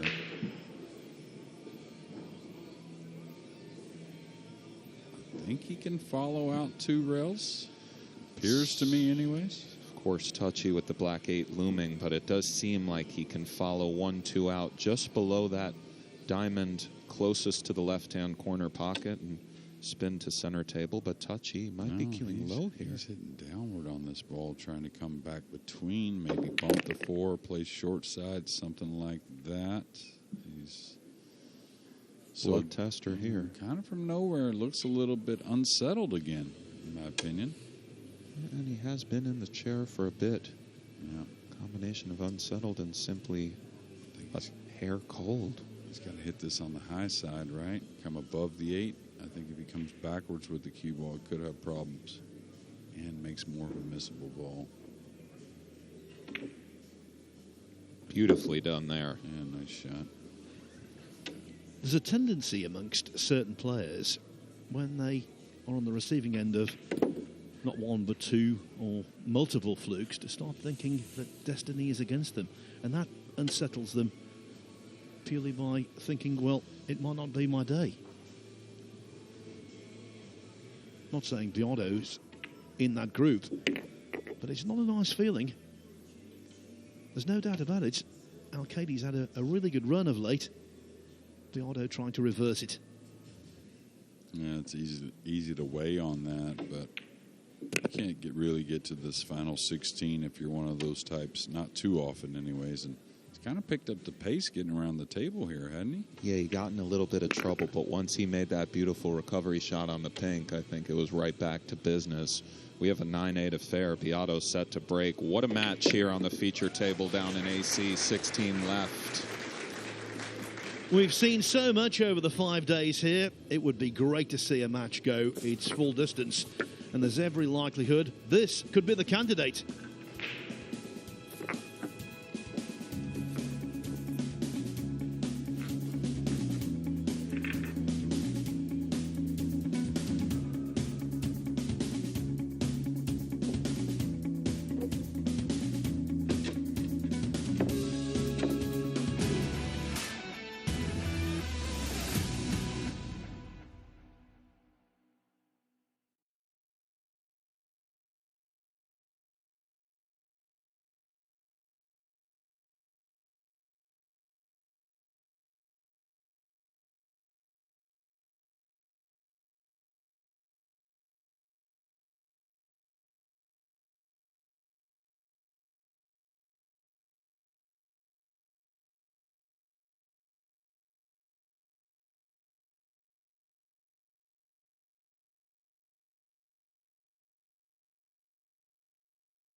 is 9-8 in favor of Mr. Alcaide. Mr. Biado to break.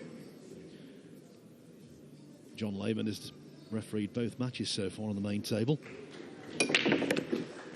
Just announcing the scores there, announcing the fact that Carlo Biado is one rack adrift. Ooh, and again, the balls are not rolling in his favour.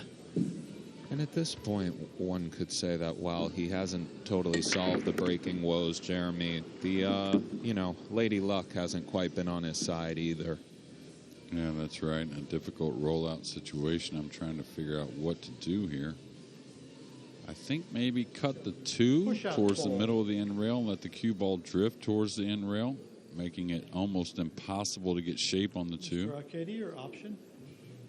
Well, he's leaving him a little thin hit on the one to play total cue ball speed behind the 5 and 7, I think, anyways.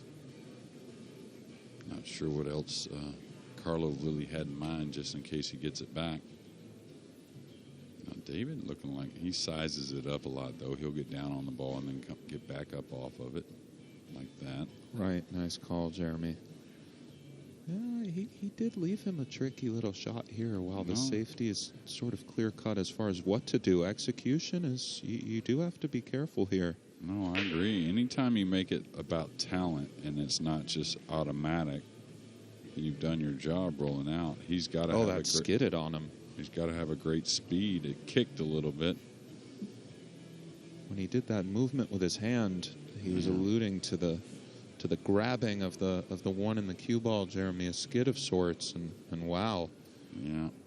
And that's sometimes from that little bit of a decelling stroke that I was talking about earlier.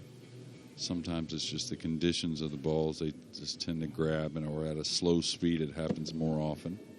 Watch out. Yeah, that was way thick on the one there, huh, Nick? I mean, he was supposed to hit much thinner on the one there to come out an easy 2 rails for the 2 ball. Well, they're feeling it out there, both of these men. 9-8, race to 11. Interesting you should say about the deceleration of the stroke, because he overcut the one, of course. That's what happens in snooker. If you decelerate, overcutting occurs. It's interesting there. Biado was just watching his eyes. He was going back between the cue ball and object ball, but then a quick little glance over at the purple and the brown, which he'll have to navigate now, perhaps playing the purple in the same pocket as the 3 if he can draw out, or accepting. I would take it upstairs myself, I think. Keep it simple. Now, he likes to move for the short pocket. I mean, all of us like it, but, I mean, you still have to make a sound decision doing so. Oh, he agrees with you, Jeremy, and he's fallen short of the mark, I believe, slightly. Well, we'll see how he feels, because he could certainly just knock this away and pin him behind the brown. But I think he's supposed to take it on. Yeah, he probably rates to make this at least 8.5 times out of 10. How often does he win the game if he freezes him on the brown? Perhaps comparable, but here we go. Entire U.S. Open rests on this shot for Biado, and he struck it beautifully. Former world champion.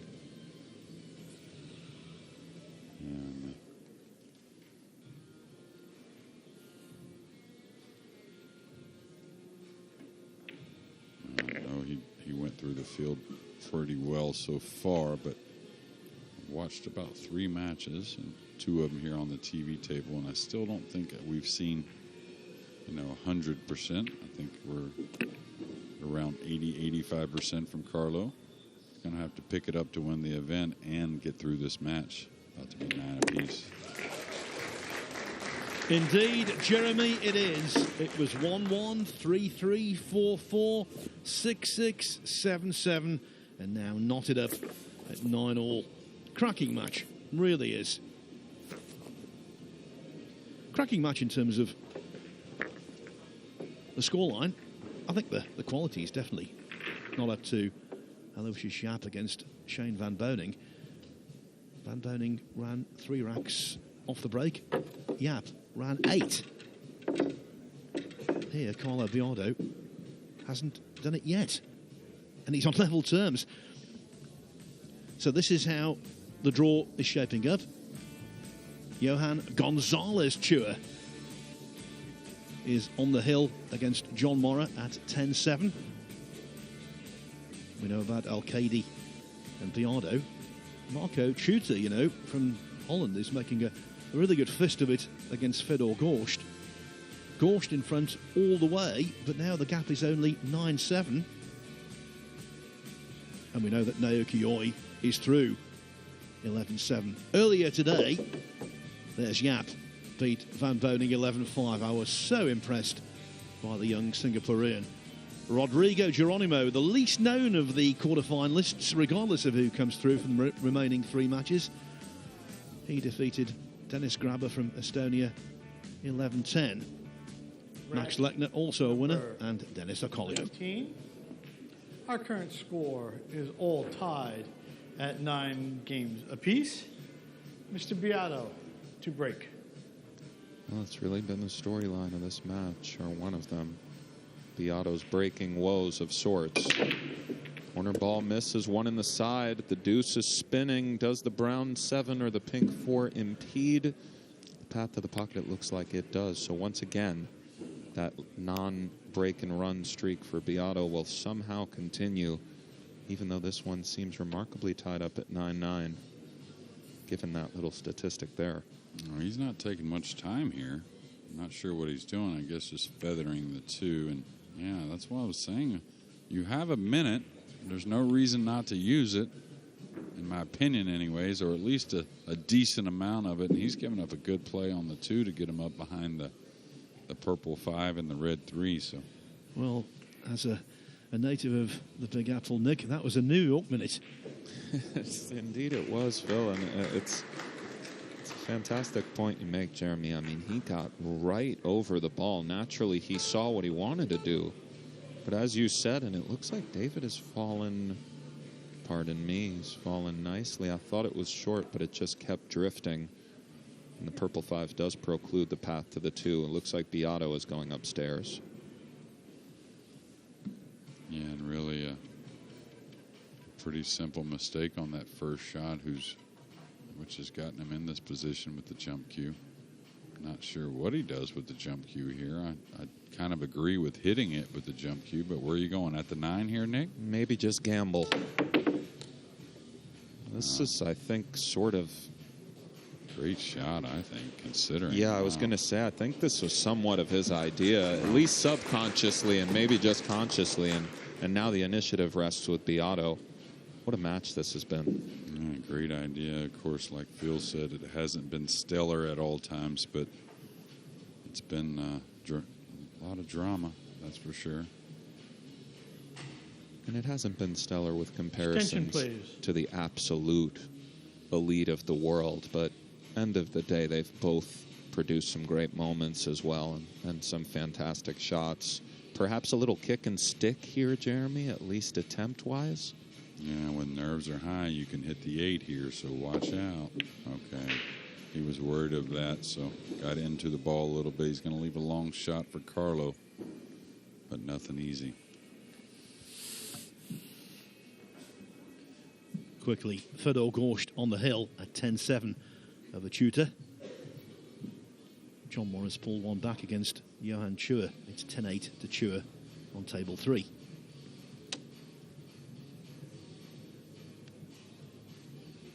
It does look like he's going to have to strike the purple and the red after the 2. He's got the beeping in his ear. And we see him take the extension and not have to deal with that. Over the week, we've seen a lot of players kind of rush when they hear the beeping. Clears the extension.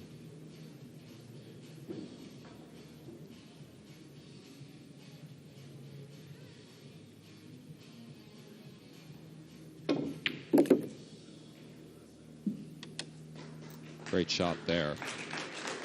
Fine execution under the circumstances.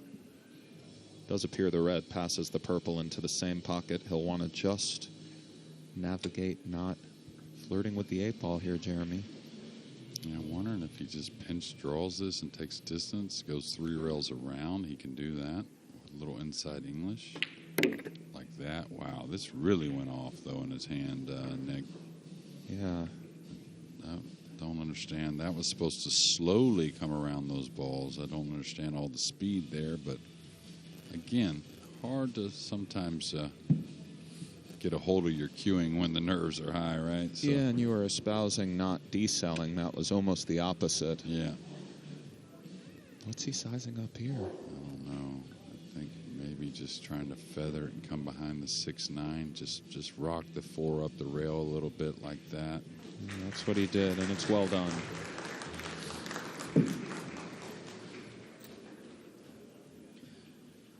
You can't see nerves, but you know they're there. Nerve ends for both players are raw, understandably so. And I think we've lost maybe the North American Canadian John Moore to Johan Chua. Maybe not. Maybe it's still going, but kind of felt like I saw the guys maybe unscrewing the cues. Makes contact. The pink is careening around the table. It's going to set up wonderfully for Carlo Biado to have the first chance to strike. Find himself on the hill with the break. Some work to be done, though. You were right about Chua. He's beaten Mora 11-8. No more of Mora. Yeah, well, loosened fairly early. He made a great run, deep run, and Easy. yeah, the nerves are getting on these guys here now. That was overhit by some 2 to 3 feet. Yeah. I know it was with the bridge, but still pretty easy shot overall. And that's his first real inkling of disgust for us. We can see how displeased he is with that shot, and I do believe he's used his extension already this rack. I could be mistaken, so No, you better he get to it, has. Jeremy. Yeah, when he got elevated on the 2 and he made that great shot off the end rail with the 2, yeah, he's got to go ahead and shoot. Yeah, 8 seconds to He's decide elevating here. here as well. Is he banking it and stunning to the rail and out? Oh, Carlo, what a shot.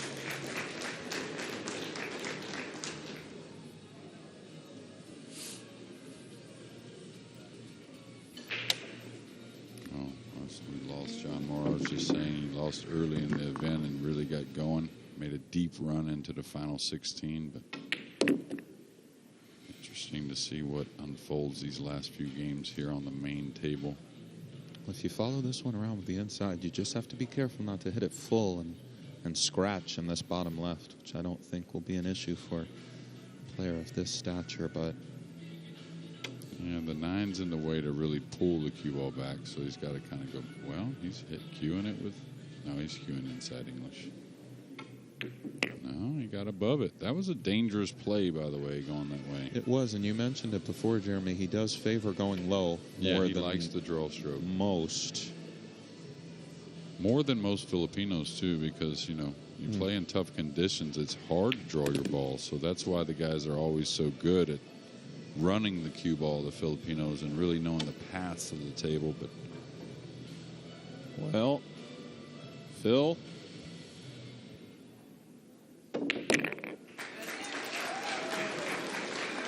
Carlo Biado, you can feel it. He's full of nerves. The normally smooth stroke leading to a few misjudgments, but he won the rack anyway. The key ball, of course, the linchpin was the double. And now he's within sight of the line, but by no means over it. Of course, if he does win from this 10-9 advantage, it would mean guaranteed one Filipino in the semi-finals, because his next opponent would be Johan Chua. There's the double I was talking about. That could be so important in the final analysis. And what made that really impressive for me was he'd already taken his extension and time was running low, but he wasn't flustered, he was accurate. Has he got one last thrust? Carlo Biado 10, David Alcaide 9. This could be quite a depressing hour or so for the Spanish, because quite recently Naoki Oi completed that 11-7 win over Francisco Sanchez Ruiz. Well, perhaps they can meet Dennis Grabe at the bar, as Carl Boyes was Number 20. Our current score is 10-9. recommending. In favor of Mr. Biado. Biado trying to Biado to break. make 4 on the hill. Filipinos in the final 8 if he goes on to win this match, I believe, anyways. He sure is. Kind of impressive stat. Break's been erratic, Jeremy. Let's see. Watch the 3-ball. Watch the cue ball. Watch the 1-ball. 3 cooperates. The 1 falls just short of the side. Yeah, it's going to get up enough for a cut shot that I think he'll take on, especially he's going at the pink with the cue ball. I think the pink kind of covers up the scratch, the 1 rail scratch, somewhat anyways. I think he's shooting here, Nick. I think he is too, Jeremy. We've mentioned this before. We haven't seen a break and run out from Carlo Biado. How ironic it would be if his first came when it matters most.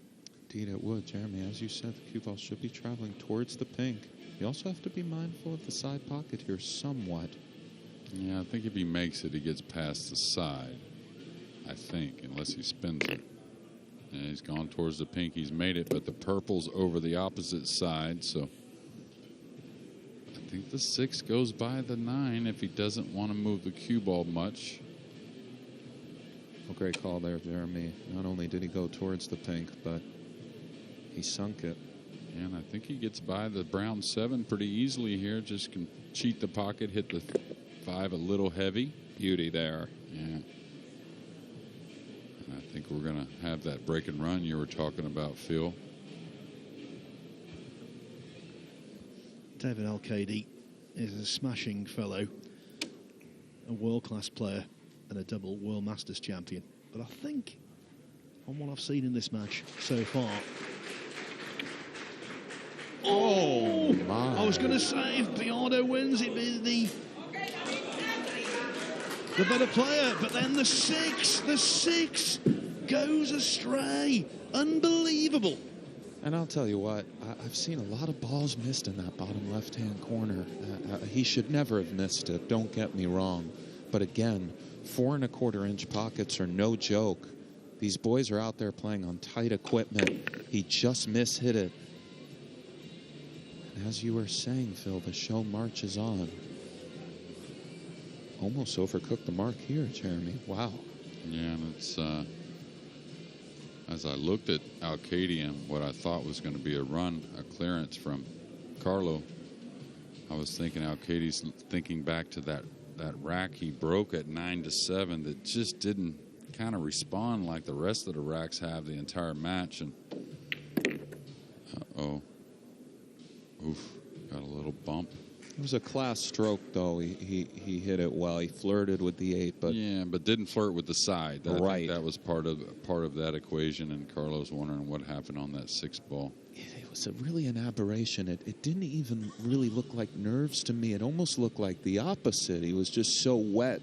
It was over in his mind, and it just goes to show how precise one has to be on the pool table. Beautiful shot there from Alcaide. It looks like we have a 10-10 affair here on our hands here. Wow. Gentlemen, has to handle this, though. My. We've got our wish. And you know, Carlo Biado, if he loses this match, will never, ever, ever forget that 6 ball. It was unforgivable. A very, very bad mistake at the most inopportune moment. Or you could see the hand go over the cue like he was a little unsure after he let the cue ball go away from the tip, right? So he wasn't sure at all he made that ball. Do you think he was between strokes, Jeremy? I don't think so. I think it was more like what you said. When he first struck it, I don't think he was in question, but as it left, he started to think maybe, but stroke looked fine to me. And my mind goes back to the Rock, one of the greatest moments of David Alcaide's career when he beat Alex Kazakis in the final of the World Masters. How did he win? Because Kazakis missed his chances. Yeah, Kazakis missed position on the 9, and still people still argue about, well, should he have went ahead and taken on the bank himself or played the safety? And I understand both sides of that. Now, I've been around pool a long time, and it seems like when the matches are huge, they're big matches and mean a lot, there's rarely ever a break and run on the hill. It seems like, Nick. It seems like something always ties up, or maybe a rollout situation. We'll see what unfolds here. But indeed, John Lehman keeping a close eye on the ball. It's a esteemed referee for many years now. Alcaide set to break, Phil. 21. We're all tied at 10 games apiece. Mr. Alcaide to break on the hill. And this is the only match out there now because Fedor Gorst has beaten Marco Schutter 11-7. Indeed, the whole room is watching. This, huh? Corner ball, one ball drops. Oh, the two's getting up table, And though. as you said, the pink and the purple, Jeremy, they're a little funny. Yeah, but he's going to attack here on the 2. It does Lynn getting on the 3, and I think if he makes this 2 ball, he probably wins the match. I think position is fairly natural. He may get a position on the 3 to open up the 4-5, but the safety on the 4-5 isn't too bad either. So one thing is, don't let the hill get you a little drag in time, and you normally have to shoot a little quick with the shot clock kind of going down. That can happen. I've seen that happen a lot of times. Hill, mainly Mosconi Cup matches, but Excellent point. I don't think he can afford to put left on this. I think maybe just straight down between the pink and the 9. Easy to err on overcutting this. Yeah. I hit it thick, way thick. He's going to hope he can't get a look at it, and he can, so not going to be happy with that. Oh, Carlos zipped out of his chair there. So thankful to have another look. When you give world champion caliber players another look, well, we shall see. Stomachs churning, minds in a fog, hearts all aflutter. Yeah, trying to float just 2 rails across the 9 here for position on the Attention, 3. please.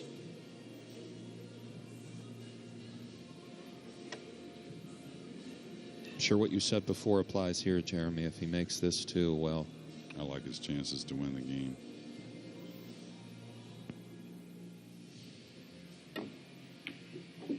Well, he squeezed it home. He's going to need a friendly bump here on the 3, and he got and it. he does. Although, But now he's going to have to attack if he decides to shoot the 3 in the pocket here, Nick. you favor going into the purple and the pink. Well, what I'm saying is he can't hold it to play a safety, and he's got to get on with it. He's used his extension, so he's going. 15 seconds. Yeah. And he's attacking, trying to get the, I think, anyways. He's playing for the combination. Yeah, he's going to play perhaps. for the pink-purple combo. Watch out, cue ball. He's going to get perfect here, I believe. Well, that is a fantastic shot given the circumstances with the bridge, slicing it in beautifully into the center of the hole. Tricky little combo here, though, Jeremy. Where do you fancy the pink going after? Cross-side-ish, I think. You want to put a nice committed stroke onto this. You can't baby these. I think he's got to cut it a hair, too, so the cue ball will go towards the 9, and I think the pink will go towards the opposite side pocket. Does he have not out of the woods? No, not at all, but did go cross-side, as you mentioned, Jeremy. And I think he's got to draw his ball here, Nick. I don't think Maybe. high ball is it's not a very fun way to have to shoot this. no, but the good thing is all he has to do is make it, so to speak, and he'll be coming 1-2 for the 6 in the middle side. And make it he does. Mr. Carlo Biado, my word, Hill, Phil, this is how you get it done. Well, if he misses this 6, there's going to be a steward's inquiry. I'm sure we'll see some emotion from Carlo if he does clear these. What a match this was, Jeremy. Yeah, you won't see a whole lot from the mild-mannered Carlo Biado. It's kind of why he goes through these tournaments sometimes without getting talked about. It's amazing. He's always there, it seems like, come the end. Oh, there you go. Heartbreaker for David Alcaide. What a Yeah. great player he is. He'll be back. We're going to lose both Spaniards in the round of 16, but we got 4 Filipinos moving on. Yes, the Filipino flag flying high here in the United States. They've been